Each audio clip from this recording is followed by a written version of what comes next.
ನಟ ದರ್ಶನ್ ಮಾಜಿ ಪಿಎಂ ಮಲ್ಲಿಕಾರ್ಜುನ್ 7 ವರ್ಷಗಳಿಂದ ನಾಪತ್ತೆಯಾಗಿದ್ದಾರೆ. ಚಿತ್ರರಂಗದಲ್ಲಿ ವಿತರಕರು ಆಗಿದ್ದ ಮಲ್ಲಿಕಾರ್ಜುನ್ ಶ್ರೀ ಕಾಲಕಾಲೇಶ್ವರ ಎಂಟರ್ಪ್ರೈಸಸ್ ಕಂಪನಿ ನಡೆಸ್ತಾ ಇದ್ರು. ಆದರೆ ಪ್ರೇಮ ಬರಹ ಚಿತ್ರ ವಿತರಣೆ ಹಣಕಾಸು ಸಂಬಂಧ ಅರ್ಜುನ್ ಸರ್ಜಾ ಮಲ್ಲಿಕಾರ್ಜುನ್ ವಿರುದ್ಧ 1 ಕೋಟಿ ಚೆಕ್ ಬೌನ್ಸ್ ಕೇಸ್ ಹಾಕಿದ್ದಾರೆ. ಈ ನಡುವೆ ಗಾಂಧಿನಗರದಲ್ಲಿ ಮಲ್ಲಿಕಾರ್ಜುನ್ 11 ಕೋಟಿ ವಂಚಿಸಿರುವ ಆರೋಪ ಇದೆ. ಇದೀಗ ಮಲ್ಲಿಕಾರ್ಜುನ್ ನಾಪತ್ತೆಯಾಗಿ 7 ವರ್ಷಗಳಾಗಿದ್ದು ಮಾಧ್ಯಮಗಳಲ್ಲಿ ಪ್ರಕಟಣೆ ಹೊರಡಿಸಲಾಗಿದೆ. ಬೆಂಗಳೂರಿನ ಕಾಡುಗೋಡಿ ಅರಣ್ಯ ಪ್ರದೇಶದಲ್ಲಿ ಅಗ್ನಿ ಅವಘಡ ಸಂಭವಿಸಿದೆ. ವೈಟ್ಫೀಲ್ಡ್ ಮುಖ್ಯ ರಸ್ತೆ ಐಟಿಪಿಎಲ್ ಮುಂಭಾಗದ ಅರಣ್ಯದಲ್ಲಿ ಏಕಾಏಕಿ ಬೆಂಕಿ ಕಾಣಿಸಿಕೊಂಡಿದೆ.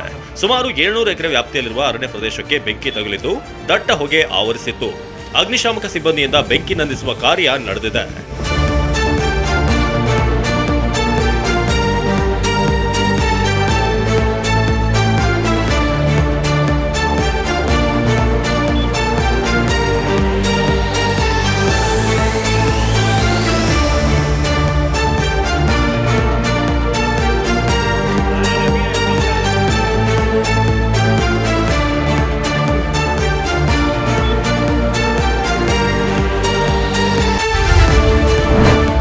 ಲಾರಿ ಚಾಲಕನಿಗೆ ಚಾಕು ತೋರಿಸಿ ರಾಬರಿ ಮಾಡಲಾಗಿದೆ. ನೆಲಮಂಗಲ ತಾಲೂಕಿನ ದಾಬಸ್ಪೇಟೆಯಲ್ಲಿ ಲಾರಿ ಚಾಲಕ ಸುಮಂತ್ಗೆ ಚಾಕುವಿನಿಂದ ಹಲ್ಲೆ ನಡೆಸಿ ಕದಿಮರು 7,000 ನಗದು ಮೊಬೈಲ್ ಕಸಿದು ಪರಾರಿಯಾಗಿದ್ದಾರೆ.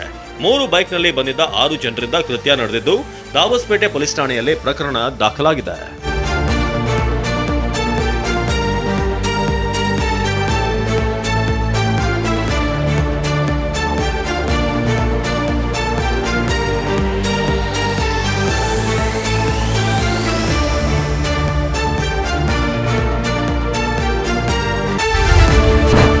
ಬೆಂಗಳೂರು ಮತ್ತು ತುಮಕೂರು ನಡುವಿನ ನಮ್ಮ ಮೆಟ್ರೋ ಯೋಜನೆ ಕಾರ್ಯ ಚುರುಕು ಪಡೆದಿದೆ. 2 ನಗರಗಳ ನಡುವಿನ 52.41 ಕಿಲೋಮೀಟರ್ ಮಾರ್ಗದಲ್ಲಿ 19 ನಿಲ್ದಾಣಗಳ ನಿರ್ಮಾಣಕ್ಕೆ ಯೋಜನೆ ರೂಪಿಸಲಾಗಿದೆ.